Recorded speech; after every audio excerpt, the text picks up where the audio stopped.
Cultism has been described as a virus that kills their society, and inability to curb it may, of course, ruin the entire society.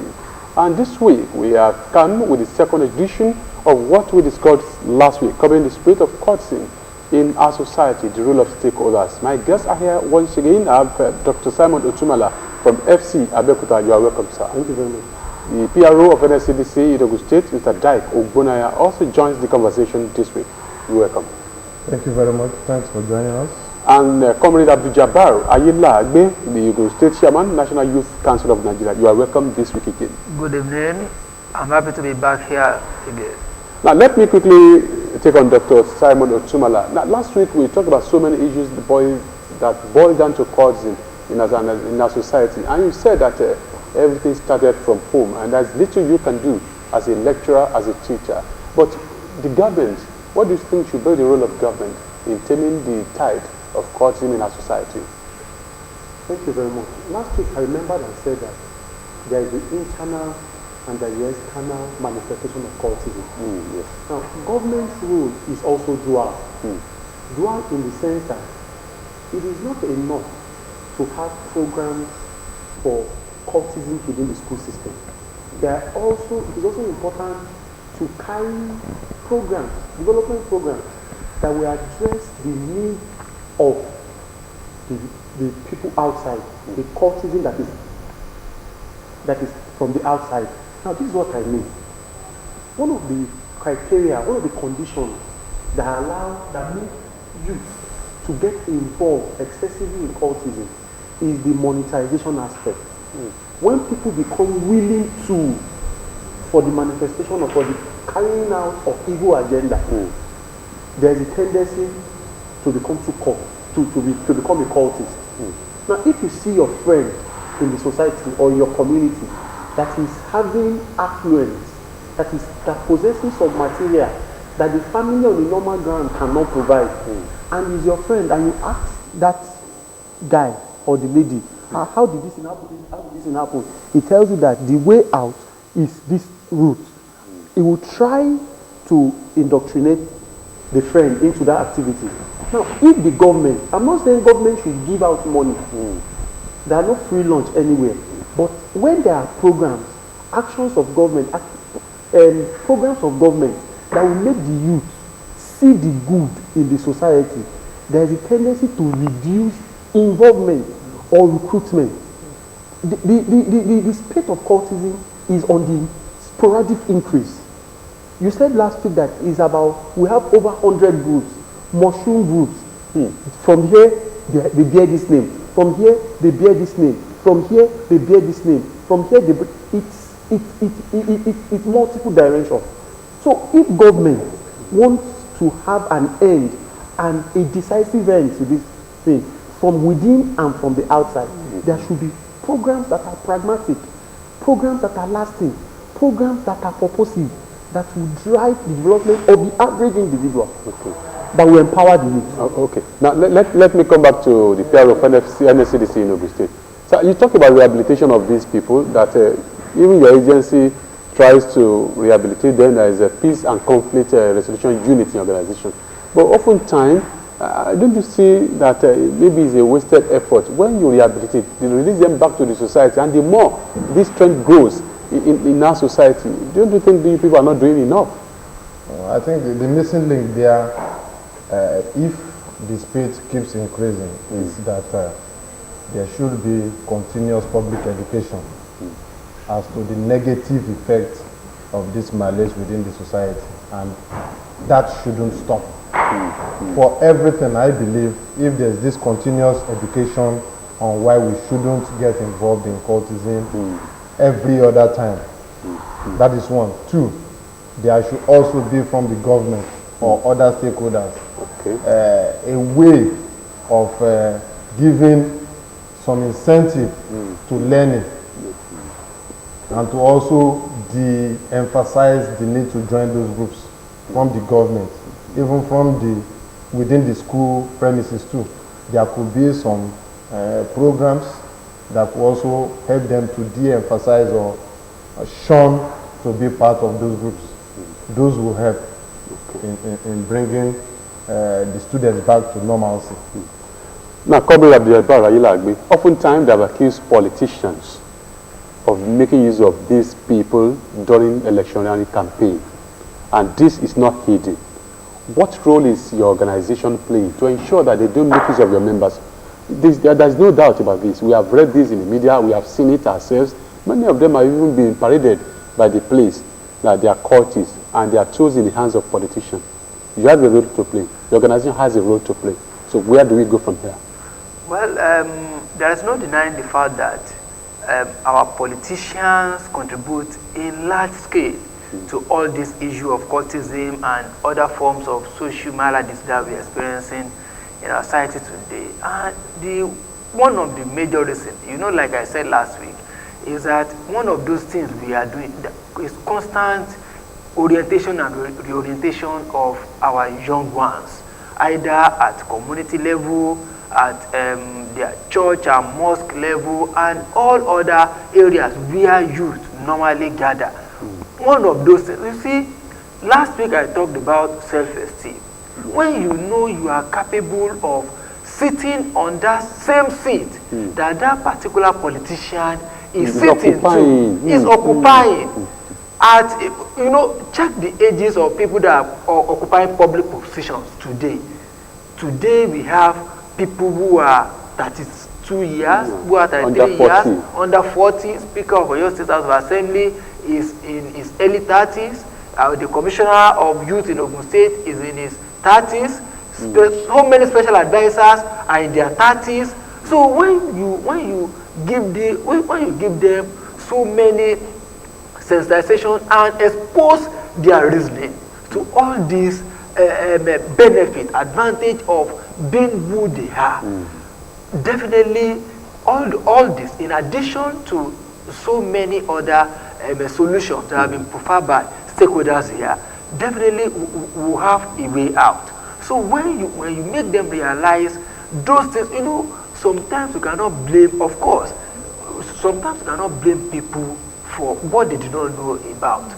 But ignorance, they say, is not an excuse. Yes, that is true. I quite agree with you. But when Doctor was making this point the other time, he says there are instances where they see their colleagues having some kind of influence in school, in society, and what have you. So things like that propel them to do it. But when you give them adequate sensitization, that, oh, don't worry, that is not the right way to go. If that politician that is asking you to go and do this, that politician that is asking you to go and do that, where is his or her own child? So we should ask that question first. Yes, we should ask them that question. Where are their own children? Are their own children involved in this kind of act and those other ones? And coupled with the fact that we continue to tell them that, oh, don't worry. With time, when you face your education, when you are very serious with whatever what you are doing at your age, definitely the sky is a starting point. Definitely we'll get out of it. All right. This is your image covering the state of cultism in the society, the role of stakeholders. I'm sure you are really enjoying my guest. And let me throw out the next question to Dr. Otumala. Now, cultism, if you can see, has gone beyond the borders of tertiary institutions now. You have every Tom, Dick, and Harry joining these groups. In recent times, the police in Ogun State paraded some cultists in Ijebu-Ode, and a large number of them are not even students. Of course, the students have been on vacation for a long time. So now, how do we start? How do you amend this? How do you mend the fences when people who are not students have now joined these cult groups that we are talking about? Where do we start from? Thank you very much. Now, I want to use the group identification thesis to back or to address people who are not students being members of cult groups. There is this self-asserting character that called Abicult, and it confers the status of big manism. So outside the school, people now use that word. I belong to the big boy group, or the big boy group, or this group, or this group. We must first of all de-emphasize the idea that there's anything good that can come out of being a member of this bad group. What is bad is bad. When we talked about the historical antecedents of cultism or confraternity last week, we said their meetings are held in the public. They have an agenda to address a given objective, the Magnificent Seven. They were not ashamed. But today, you see all manner of people, like you said, all come Dick and Harry, all come as game. People that drive bikes are cultists. You see them in different areas. When you have any disagreement, they mobilize to go and beat somebody up. They mobilize to address, to fight for themselves. There are no other way out of the fact that the immediate host community, what we are doing here today, is a major step in the right direction. We must not make the whole responsibility rest on the feet of security agencies. We will not say it is the sole responsibility of government. All of us in our private capacity, we are government. All of us in our private capacity, we are security agents. Because we have public relations committees that help provide information. Now, so we can't come and say it is government alone or it is security alone. Because I stay in a place. I stay in a community. Everybody around stays in a community. So we have the responsibility to be part of that community. And since we detest what is bad, we must bring any activity that is not good, that is not supposed to be seen around or among people that stays in our community, to the open. So that if 1, 2, or 3 persons become a scapegoat, then it will now tell the other people that this thing that they brought me into last week, so this thing is not good, and they didn't tell me the full gist. They didn't give me the full gist. So we must start from there too. All right. Let me quickly take on Mr. Ogunaya. Now, when people who are not cultists are arrested, paraded by the security agents, those who are not students among them, how do they treat them? Do they treat them as terrorists? Because I know there is classification. When they are students, and they definitely treat them as such. But when they are not students, how are they treated? When they are profiled and we know their true identity, that is when the investigation is properly done, and you know this person is this and that person is that. We also have a way of going further to actually ensure that those information about them are correct. If those information are correct, we also know that it is not every of those information that could also be correct. Because for you to have been brought along with them too, there could also be related relationship that they may have. So we also try to educate them, and we also look for people that are of very high level within the society that will come and stand in for them. And but what about those ones that involve lives? The killings, like those ones that we explained in the anything that weeks involves lives that we make arrest, then we make reference to the police. Now, Comrade Ayila Agbi, now we have talked about the security. Let's still come back to the youth. Those of them are not students. We have artisans among them, organizers, federal riders, and the rest of them. And they are arrested, and they claim to be members of the organization. How do you exonerate yourselves as leaders of youth organization? Well, to exonerate ourselves, we are leaders. We are not, we are leaders of all of them. Okay. Including cultists? I'm coming. Be them good or bad. We cannot say because, we have some youth who are involved in this and that and say, oh no, we are not leaders of all this one. Of course. So you take responsibility first as a leader? First, we take responsibility as leaders. Secondly, of course, we do not encourage people to subvert the due process of law. In course of, I've talked about sensitization. If anybody, if any youth goes, cross the red line to commit a crime, they will face the wrath of the law themselves. In fact, on our own, we usually work very closely with all security agencies and law enforcement agencies to ensure. It's because if we have, it is only when we have peace. It is only when we have peace, the total peace, that all activities that we two line up to be benefited by young people can actually be carried out.